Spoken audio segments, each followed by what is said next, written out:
자, 지금부터 제100차 최고위원회의를 개의하겠습니다. 어제 일본의 경제 보복 관련 긴급대책회의를 열어서 경제계와 전문가들의 의견을 청취하고 대책을 논의한 바가 있습니다.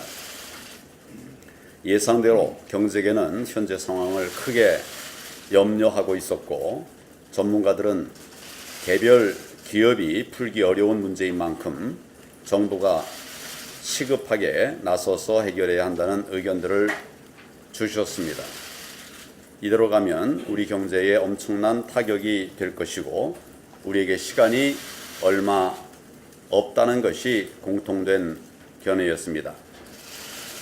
이러한 상황을 감안할 때 일본의 경제 보복이 확대되고 또 장기화될 가능성이 높다는 것입니다.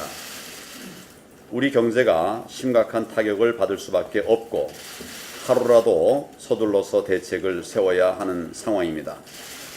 그런데 청와대 정책실장은 충분히 예상했다고 주장하면서도 정작 대안은 내놓지 못하고 있습니다.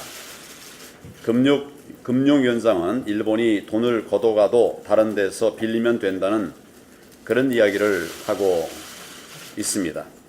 전혀 현실적이지 않은 수입선 다변화나 소재 부품 국산화가 지금 당면한 위기의 해결책이 될 수 없습니다.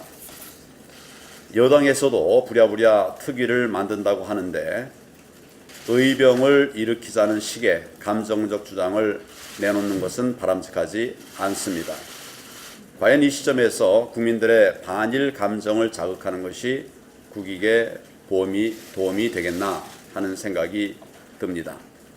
그나마 지금이라도 청와대 정책실장과 경제부총리가 기업 총수들을 만나서 의견을 수렴하고 또 대통령도 모레 20대 그룹 총수들과 간담회를 가진다고 하니 좀 늦었지만 기대를 하고 있습니다. 문 대통령은 기업들의 염려와 애로사항을 잘 청취해서 문제를 풀어갈 실효적인 방안을 내놓아야 하겠습니다. 무엇보다도 이 문제가 결국 정치와 외교에서 비롯된 것인 만큼 정부 차원의 외교적 해법을 하루속히 마련해야 합니다. 우리 자유한국당은 정부가 올바른 방향의 해결책을 내놓는다면 국민과 나라를 위해서 초당적으로 협력하겠다는 말씀을 드립니다. 북한이 판문점 미북 정상회담을 앞두고 핵 관련 논의에서 한국이 빠지는 게 좋겠다는 의사를 미국 측에 전달했다고 합니다. 미국과 북한이 직거래를 하자는 것인데 한마디로 통미봉남을 고착화하겠다는 의도로 보입니다. 판문점에서 문재인 대통령이 회담장에 앉지도 못했듯이 앞으로의 북핵 협상에서 우리가 완전히 배제되지는 않을까 염려할 수밖에 없는 상황입니다. 문재인 대통령은 그동안 운전자와 중재자를 자처해 왔는데 이렇게 무력한 신세로 전락한 것이 안타까울 지경입니다. 결국 미국, 북한 그 어느 쪽도 제대로 다루지 못하면서 큰 소리만 친 것이 아닌가. 그래서 이런 낯뜨고 뜨거운 그런 결과가 나온 것이 아닌가 생각합니다. 문재인 대통령께서 남북 간 물밑 협의를 주장했다가 북한에서 남조선 당국을 통하는 일은 절대로 없다고 공개적인 면박까지 당한 일이 있습니다. 비건 미국 국무부 대표도 그런 말을 왜 했는지 알 수 없다고 문 대통령의 발언을 부인했다고 하는데 정말 우리 국민들 이걸 어떻게 생각을 하시겠습니까? 더욱 걱정이 되는 것은 지금 미국의 상황입니다. 내년 대선을 앞둔 트럼프 대통령이 ICBM 시험 중단과 핵 동결 수준에서 북핵 사태를 미봉하고 북한에 대한 제재를 풀 가능성이 제기되고 있습니다. 북핵을 머리에 이고 살아야 하는 우리 국민들의 입장에서 이런 상황을 어떻게 받아들일 수가 있겠습니까? 북한이 사실상의 핵 보유국으로 인정을 받는다면 우리는 북한의 의도대로 끌려다닐 수밖에 없게 됩니다. 미국과 북한은 자신들의 정치적 이익을 챙기고 그 비용은 우리가 감당하는 사태가 발생할 수도 있습니다. 이런 상황이 문재인 대통령이 말씀하신 적대관계 종식이고 또 평화시대의 시작이라고 할 수 있겠습니까? 문재인 대통령은 미국과 북한의 직거래 시도에 대해서 단호하고 엄정한 태도로 대응해 나가야 할 것입니다. 완전한 북핵 폐기라고 하는 목표가 흔들리지 않도록 동맹 차원에서 미국에 요구할 것은 강력하게 요구하고 국제사회와의 북핵 공조도 계속 강화해 나가야 할 것입니다. 북한에도 우리가 나서서 경제협력을 구걸할 것이 아니라 명확한 핵폐기 프로그램을 요구하고 당당하게 맞서야 합니다. 우리의 운명이 미국과 북한의 손에 맡겨지는 일이 없도록 문재인 대통령과 이 정권의 확고한 입장을 강력하게 촉구합니다. 베트남 출신 이주 여성에 대한 심각한 가정폭력으로 온 국민이 분노하고 있습니다. 우리 사회가 여전히 뿌리 뽑지 못한 보이지 않는 곳에서의 폭력과 억압의 실상이었습니다. 저는 특히 이 엄마를 외치는 2살 박이 아이를 두고 그 야만적인 폭력이 휘둘러졌다는 점에서 형언할 수 없는 절망감을 느꼈습니다. 도저히 묵과할 수 없는 또 아동 학대입니다. 가정폭력 피해자는 물론 그 폭력에 무방비로 노출되는 우리 아이들을 우리 정치권이 지켜줘야 합니다. 폭력으로부터 국민을 지키지 못한다면 국가는 더 이상 그들에게 국가가 아닙니다. 우리 정치권이 이제 더 이상 가정폭력에 대한 그 어떤 관용도 허락해서는 안 됩니다. 굳게 잠긴 현관문 안에서 벌어지는 공포의 폭력을 더 이상 가정사로 덮어서는 안 됩니다. 매맞는 아내, 매맞는 남편, 매맞는 아이가 없는 가정폭력이 없는 대한민국을 만들겠습니다. 제가 가정폭력 사건을 한 1년간 재판을 한 적이 있었는데 정말 무참하게 매맞고 또 그것도 상습적으로 매맞고 오면서도 하는 이야기가 우리 남편이 일하지 못하면 먹고 살기 어렵다면서 풀어달라고 하는 그런 피해자들이 처벌 불원 의사를 여러 번 보았습니다. 그리고는 1년도 안 돼서 또다시 반복되어서 다시금 법원에 나타나기도 했습니다. 임시국회에서 가정폭력 관련법을 대폭 개정해 보도록 하겠습니다. 현행 반의사 불벌죄를 폐지하는 것을 검토해 보겠습니다. 접근금지 명령 위반 시 과태료 처분을 징역 또는 벌금형으로 강화해 보겠습니다. 특히 자녀를 앞에 두고 벌어지는 가정폭력에 대해서는 아동학대 혐의를 추가하도록 하겠습니다. 그리고 주변의 가정폭력 사례에 대해 적극적인 신고와 제보를 장려할 수 있는 대책을 마련해서 더 이상 폭력 사각지대가 없도록 하겠습니다. 일본의 경제보복 조치에 따른 산업계 전반이 공포적 위기에 휩싸이고 있습니다. 이 아베 총리가 지금 한국의 대북제재 위반 가능성까지 내세웠습니다. 한마디로 역사 갈등을 경제 갈등으로 가져가더니 이번에는 안보 갈등까지 확대시키고 있습니다. 근거 없는 이 발언에 대해서 아베 총리는 책임을 져야 할 것입니다. 만약 근거가 있다면 그 근거를 정확히 밝혀줄 것을 요청합니다. 최근 일본의 통상보복 조치에 대해서 우리 국민들의 분노와 실망이 날로 확산되고 있습니다. 불매운동, 비토운동 등이 국민들 사이에 언급되고 있습니다. 저는 이럴 때일수록 우리 정부와 정치권은 침착한 대응책의 논의가 강하게 요구된다고 생각합니다. 그런데 어제 여당의 행위는, 여당이 보여주는 그런 모습은 무책임한 부분이 있지 않나, 이렇게 걱정스럽다는 말씀을 드립니다. 여당이 이 특이 명칭을 조정하겠다고는 했지만 이 초강력 대응책을 이야기하면서 사실상 여당이 이 반일 감정을 부추기는 거, 이것을 정치적으로 활용하는 것 아닌가 하는 그런 우려가 됩니다. 결국 우리 국회에서 할 일, 정치권이 할 일은 경제 보복을 멈추게 하고 위기를 극복하는 것에 중점을 두어야 할 거라는 말씀을 다시 한번 드립니다. 역사 갈등을 경제 보복으로 가져가는 일본 정부의 행태나 그런 일본의 반일 감정 자극으로 되갚겠다는 여당이나 모두 한일 관계의 원만한 발전을 막는 것입니다. 정치는 국민의 삶에 대한 무한한 책임입니다. 정치권마저 감정에 휩쓸리면 국익은 추락합니다. 지금은 해법 마련이 최우선 과제입니다.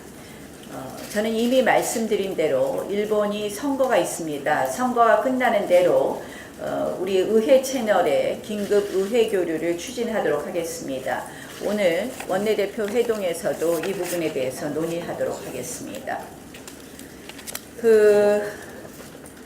정경두 장관이 지금 지난 3일에 우리 자유한국당 의원이 6.25 전쟁은 김일성과 노동당이 벌인 전쟁 범죄라고 생각한다. 어떻게 생각하느냐고 묻자 4초간 답변을 못했습니다. 침묵했다고 합니다. 정경두 장관은 이번이 처음이 아닙니다. 지난 1월에는 북한의 서해 도발에 대해서 불미스러운 남북 간 충돌이라고 했습니다. 최근 북한 동력선 입항 사건에 대해서는 조직적 은폐 축소에 가담했다, 이런 혐의까지 받고 있습니다. 정경두 장관, 안보, 무능, 국민 기만, 그리고 반국가적인 역사관까지 가지고 있습니다. 더 이상 국방장관직을 계속 유지한다는 것 자체가 사실상의 국방 포기, 안보 포기라고 생각합니다. 지금 보니까 최덕신 씨의 아들 최모 씨가 월북도 우리 정부가 모르게 해버렸습니다. 북한 동력선은 제 집 드나들듯이 항구를 왔다 갔다 하고 우리 국민은 해외 여행하듯이 무단 월북합니다. 대한민국의 안보 국경이 정부의 무능 안보로 완전히 뚫렸습니다. 이대로는 우리 외교 안보 라인의 국가 안전을 맡길 수 없습니다. 다시 한번 촉구합니다. 외교 안보 라인 모두 교체하십시오. 정경두 장관 해임 건의안 저희 당도 다시 제출하겠습니다. 여당은 더 이상 무자격 국방부 장관 비호하지 말고 우리가 제출할 정경두 장관 해임 건의안과 북한 동력선 입항 사건 진상 규명을 위한 국정조사 요구안을 모두 수용하십시오. 이것은 대한민국 안보 정상화를 위한 최소한의 조치입니다. 이 부분에 대해서도 저희 당이 임시국회 내에 반드시 관철하겠다는 말씀을 드립니다. 마지막으로 오늘 윤석열 청문회가 있습니다. 검찰총장 후보자 청문회가 있습니다. 이번 청문회만큼 자료 제출도 거부하고 핵심 증인은 모두 잠적해서 송달조차, 출석 요구 송달조차 안 되는 이런 청문회 처음 봤습니다. 부실투성이도 이런 부실투성이가 없습니다. 버티기도 이런 버티기가 없습니다. 이 오늘 하루만 버티기식 대응 전략 그동안 수없이 되풀이된 것인데 오늘도 역시 마찬가지고 그것에 정말 극단을 보여주는 그런 행태를 보이고 있습니다. 게다가 여당은 늘 청문회 때마다 여당의 전략은 다른 것 아닙니다. 장관 후보자 검증이 아니라 야당 공세판으로 이용하고 있습니다. 그것은 올바른 태도가 아닙니다. 오늘 윤석열 후보자 청문회 역시 결국은 구태를 벗어나지 못하는 것 같아서 굉장히 안타깝습니다.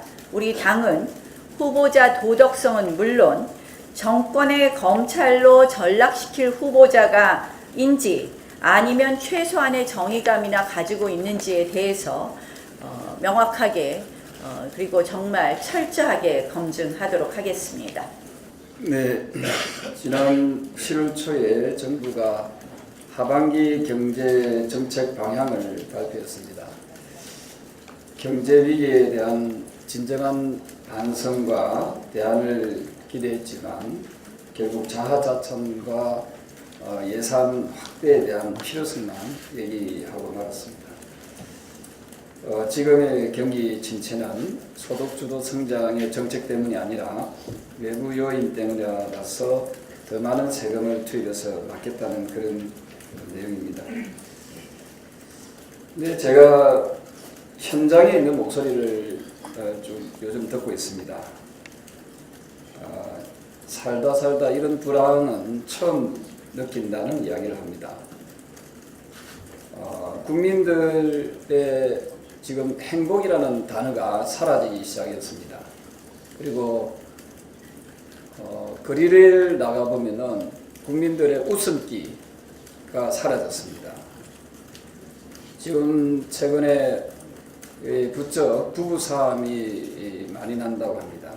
저한테 말씀해 주신 이분도 IMF 때 경험하지 못한 불황을 겪고 있다고 하시면서 최근에 은행 빚을 내어서 장사하다 보니까 부부싸움, 가정불화가 끊이지 않는다 하는 말씀을 주십니다.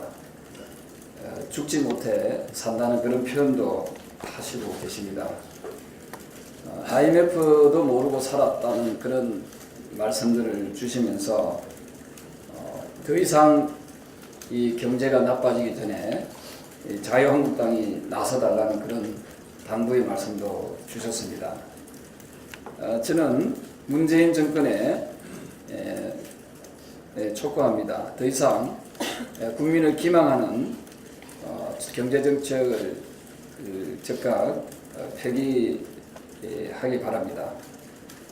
기술혁신과 4차 산업을 지향해야 하는 21세기에 기업 대 노동자의 대결 구도로 몰아가는 사회주의식, 낡은 사회주의식 이념 정치를 즉각 중단해야 됩니다. 최근에 대통령이 청와대에 왜 일본의 기업인 손정희 회장을 불렀습니까? 저는 보여주기식의 그런 정치 하지 마십시오. 기술혁신과 4차 산업의 미래를 열어간다면 우리 기업들을 먼저 존중하는 그런 사고를 가지기 바랍니다. 지금이라도 늦지 않습니다. 국민들께 경제 실정에 대한 진정한 사과를 하기 바랍니다. 이상입니다. 최근에 그 윤석열 검찰총장 후보자 이 청문회와 관련해서 요 며칠 사이에 그 언론에서 자유한국당 국회의원들에 대한 공격 지적이 많이 나오고 있는데 그거에 대해서 우리 입장이 제대로 그 언론에 반영되고 있지 않습니다. 그래서 제가 이제 그 방송 출연을 하면서 그 전체적인 부분을 좀 정리해서 우리의 입장을 좀 언론에서 좀 함께 다뤄주실 것을 부탁드리면서 몇 가지 말씀을 드리겠습니다. 첫 번째는 그 윤석열 후보를 검증해야 할 한국당 청문위원 전원이 수사 대상이라는 점에서 피고발인이 수사 최고 지휘권자를 검증하는 게 아이러니하다라는 취지로 지금 언론에서 보도되고 있는데요. 우리 여러분도 그렇게 생각하십니까? 이게 아이러니가 아니고요. 진짜 아이러니는 이런 겁니다.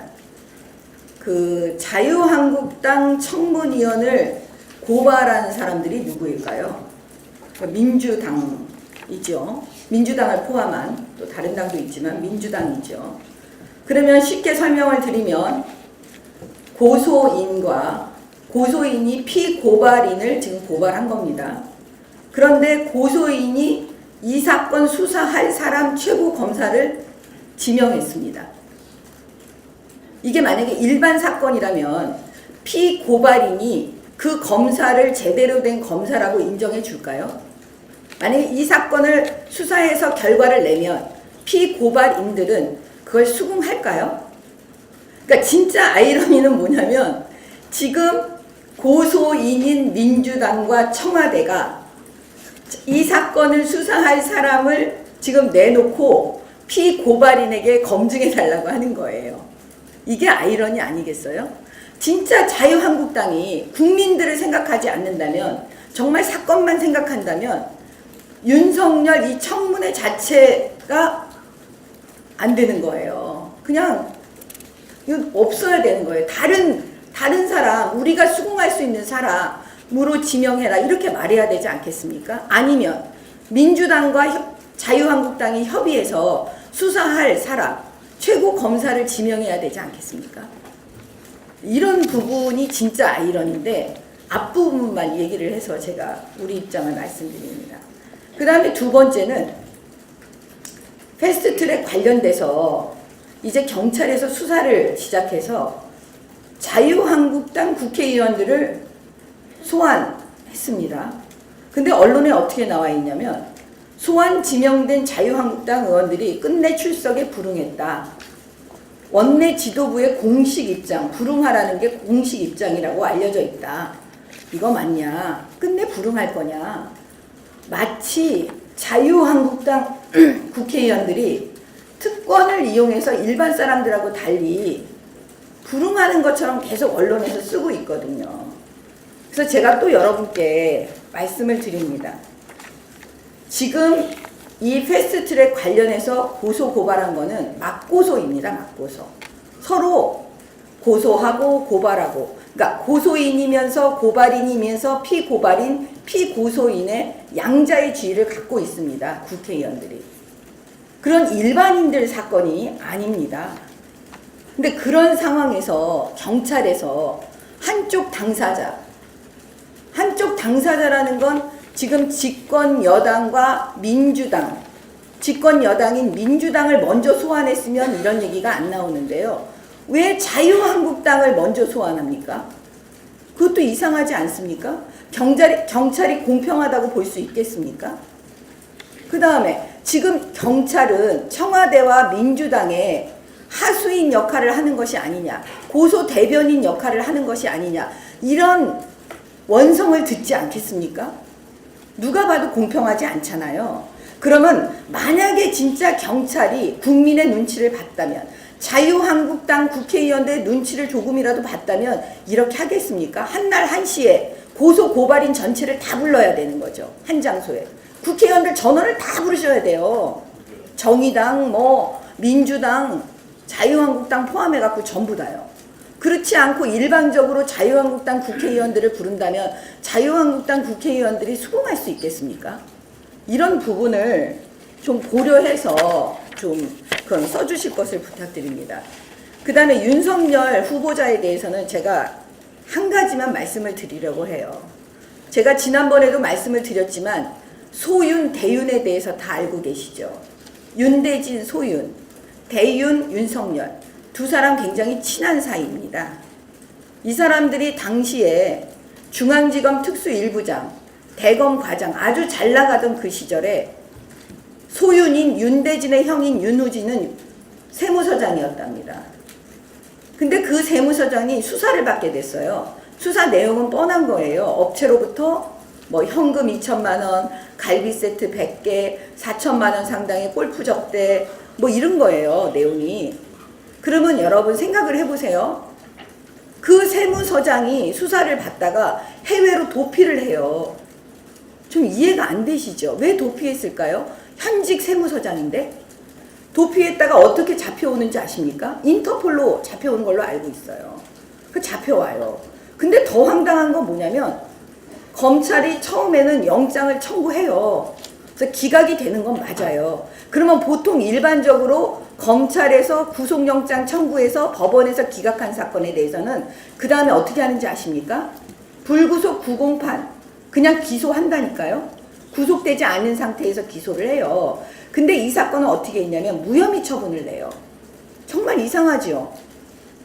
그래서 문제는 더 소문에 의하면 그 당시 윤석열 뒤에 윤대진, 대윤 소윤이 있어서 봐준 게 아니냐 이런 얘기 안 나오겠어요?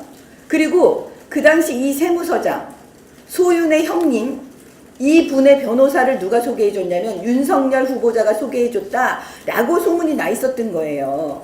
그리고 골프를 같이 쳤다는 그 골프장에 대해서 경찰에서 압수수색 영장을 신청했는데 그걸 기각했다는 거예요. 검찰이 수차례. 다 이상하죠. 그러면 이런 부분에 대해서 당연히 이번 청문회에서 자유한국당 야당 국회의원들은 어떻게 해야 되죠? 그 옛날 사건 해야 되잖아요. 이 세무서장 했던 이 형님 불러야 되는 거 아니겠어요? 당연히 증인으로 부르려고 하는데 무슨 일이 벌어졌냐? 해외로 도피했다는 거예요. 그러면 언제 도피했냐? 이런 거 물어볼 수 있는 거잖아요. 근데 그거를 갖다 법무부에서 뭐라 그러냐면 주민번호를 대라고 그런대요. 세상에 이런 코미디가 어디 있습니까? 지금 현재 이게 대한민국 실정이에요. 실정. 그래서 제가 결론을 내면 주광덕 자유한국당 주광덕 의원이 이 도망간 사람이 형님이요. 이 사람을 고발했어요. 뇌물로. 그래서 제가 볼 때는 언론에서 이 자료 제출 안 하고 자료 안 주고 증인 해외 도피시킨 것도 이 부분에 대해서도 언론에서 좀 주목해 주셨으면 합니다. 이상입니다. 예, 현 정권의 고용 정책 기조는 최대 고용주는 국가, 비정규직 제로입니다. 생색과 표는 지금의 정권이 가져갑니다. 그러나 그 부담, 즉 이분들께 드리는 월급과 연금은 국민들이 세금으로 메웁니다. 책임은 이후 정권이 져야 합니다. 그 과정에서 급식 선생님들과 고속도로 톨게이트 직원분들의 파업과 같은 극심한 사회 갈등도 필연적으로 따라붙게 되고 그 뒤에는 민주노총과 정교조가 있다는 것은 모든 국민들이 다 아는 바입니다. 지난주 교섭단체 3당 대표 연설이 있었습니다. 역시나 여당 원내대표는 노동개혁 대신 노조 편들기, 구조개혁 대신 추경에만 목소리를 높였습니다. 자유한국당과 바른미래당 원내대표는 한 목소리로 현재의 경제 상황을 위기로 규정하고 노동개혁에서 답을 찾아야 한다고 목소리를 높였습니다. 나경원 원내대표는 우리는 경제의 체질을 바꾸는 데 가장 시급한 과제가 노동개혁이다. 노조의 사회적 책임법을 제정하고 파업할 때 대체 근로제 허용을 추진하겠다. 새로운 산업 환경과 근로 형태를 반영하는 노동자유계약법의 필요성도 강조했습니다. 바른미래당의 오신환 원내대표도 노동시장의 해고 요건을 완화하고 유연성과 안전성을 높이는 방향의 노동시장 개혁에 나서야 한다고 했습니다. 노동개혁 특별위원회 설치를 제안도 했습니다. 최저임금은 두 분 모두 동결해야 한다고 하셨습니다. 도합 의석수 140석의 두 원내대표의 말씀은 국제기구의 정책 권고와 일치합니다. 문 정권 출범 이후에 IMF에서 2차례, OECD에서 5차례 총 7번의 정책 권고가 있었습니다. 구조개혁을 해야 한다, 노동생산성을 향상시켜야 한다. 이 두 가지는 7번 보고서에 한 번도 빠지지 않고 등장합니다. 최저임금의 가파른 인상은 기업 경쟁력을 약화시키므로 속도 조절에 나서야 한다는 권고도 3차례나 조언하고 있습니다. 확장적 재정정책을 펼치되 반드시 구조개혁을 동반하라는 권고도 빼놓지 않고 있습니다. 가장 최근인 6주 전에 5월 말에 발표된 OECD 보고서에는 한국 정부가 해결해야 하는 가장 중요한 이슈는 노동 생산성 향상을 포함하는 노동계획이다. 주 52시간 도입은 생산성 향상 없이는 안 된다라고 강조했습니다. 우리 정부는 이 가운데서 재정 확대만 쏙 받아들여 추경을 편성했고 여당 원내대표조차 노동개혁 대신 노조 편들기로 일관하고 있는 실정입니다. 몸에 좋은 약은 멀리하고 답만 나는 세금 쓰는 데만 몰두하는 정책 편식 정권의 역주행 결과는 참담합니다. 문 정권 출범 직전과 지난 2년을 OECD 회원국과 비교해보면 36개 회원국 중에 33개 나라의 실업률이 개선되었습니다. 그렇지만 우리나라는 칠레, 터키와 함께 실업률 악화 3개국에 이름을 올렸습니다. 전체 고용률의 경우에도 세금 일자리 덕분에 일부 개선은 되었지만은 개선 속도는 OECD 최하입니다. 우리는 0.5%포인트 상승했지만은 OECD 평균은 1.4%로 3배 빠릅니다. 일본도 우리보다가 5배 이상 개선되었습니다. 결과적으로 역주행의 성적표는 금년 1분기 성장률 마이너스 0.4%, 36개 회원국 가운데 통계를 발표한 32개국 중에서 최하위로 나타난 것입니다. 이 정권 경제에서 이념을 버리지 않고는 해결되지 않는 문제입니다. 매듭을 문재인 대통령께서 만드셨습니다. 외교도 그렇고 한일관계, 한미동맹 모두 매듭은 문재인 대통령이 지으셨습니다. 푸는 것도 문재인 대통령께서 나서야 합니다. 자유한국당은 경제 대전환, 자유, 민주주의, 시장경제, 개인, 행복, 자유한국당이 이루어내겠습니다. 이상입니다. 제가 최고위원회 회의에서 몇 차례 민주노총의 폭력 사태의 문제점을 지적하고 비판한 적이 있었는데요. 또다시 민주노총 금속노조 조합원이 사업주를 감금하고 심지어 칼로 위협하며 폭행한 이 충격적인 사건이 저희 의원실로 제보가 돼서 제가 말씀을 드리지 않을 수가 없습니다. 이건 언론에도 보도되지 않은 내용인데요. 지난달 26일 오전 8시 30분경에 충남 아산시 인주면에 위치한 한 업체에서 충남지방노동위원회 부당해고 구제 신청 사건 결과에 불만을 품은 민주노총 금속노조 조합원 2명이 업체 대표를 감금하고 칼로 협박하고 폭행했고 이를 10여 명의 금속노조 조합원들이 비호한 사건이 발생했습니다.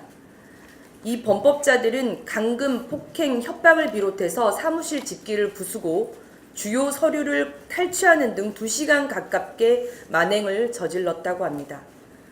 경찰은 신고를 받고 현장에 출동을 했는데 금속노조 간부들에 막혀서 불법 행위를 지켜만 보았다고 합니다. 시민의 위험에도 공권력이 속수무책이었던 겁니다. 여러분 기억하시겠지만 민주노총 금속노조는 지난 2018년 11월 아산시 유성기업에서도 동일하게 회사 준역을 감금하고 폭행한 그 사건으로 당시에도 경찰과 사법당국이 안일하게 대처해서 비판의 도마에 오른 적이 있습니다. 계속된 사법당국과 경찰의 안일한 대처에 시민들의 위험이 가중되고 있는 것입니다. 따지고 보면 민주노총의 폭력 자체도 가장 큰 문제지만 유독 민노총의 온정적인 정부 그리고 정부의 눈치를 보는 무기력한 공권력이 민노총의 아나무인 폭력을 되풀이하게 만들고도 있습니다. 그런데 이런 끔찍한 폭력을 저질러도 민노총의 구속수사가 능사였냐, 면담을 추진하겠다 이런 모습을 보이는 민주당도 과연 옳은 행태입니까? 가해자는 떵떵거리고 선량한 피해자는 사업에 지장이 될까, 보복이 있을까 두려워 숨는 상황이 있습니다. 이것은 과연 정상입니까? 저희 의원실로 제보가 들어온 충남 아산의 민주노총 불법 폭력 사태에 대해서 경찰과 사법당국의 강력하고 엄정한 대처를 촉구합니다.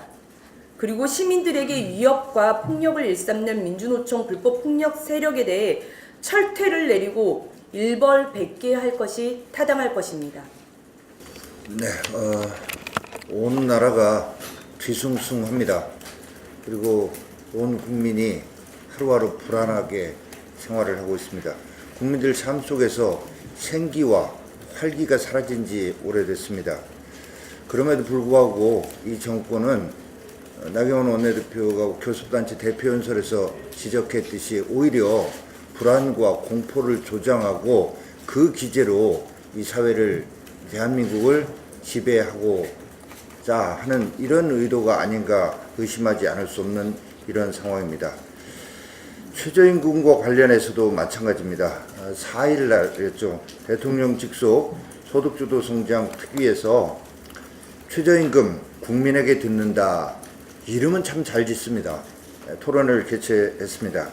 그 자리에 참석한 자영업자의 얘기. 임금 줄 여력이 도저히 없다.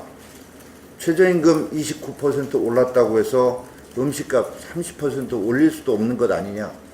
얼마나 답답한 마음을 이렇게 표현한 거 느껴지는 말씀이었습니다.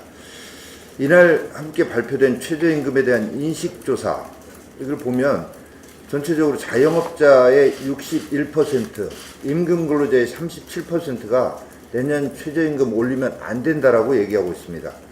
근데 특별히 주목되는 대목 이렇습니다. 10명 미만의 영세 사업장에서 일하는 근로자들은 절반 가까이가 44.4%가 내년 최저임금 올리지 말라고 하고 있습니다.